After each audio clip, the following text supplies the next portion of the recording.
एगो गीत और याद कर कौन सी गीत है अच्छा लगे हमरा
बहुत देने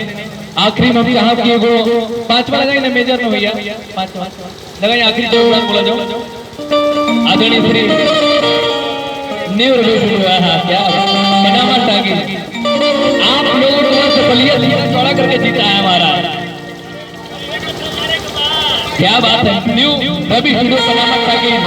उम्मीद हुई है बहुत धन्यवाद जिला जवाब जाना था कॉल का कौन न जानत है जग में कपी संकट मोचन नाम की यारो ये हमारे भानु भैया क्या बात है भानु भैया एक बड़ा भैया ले बनी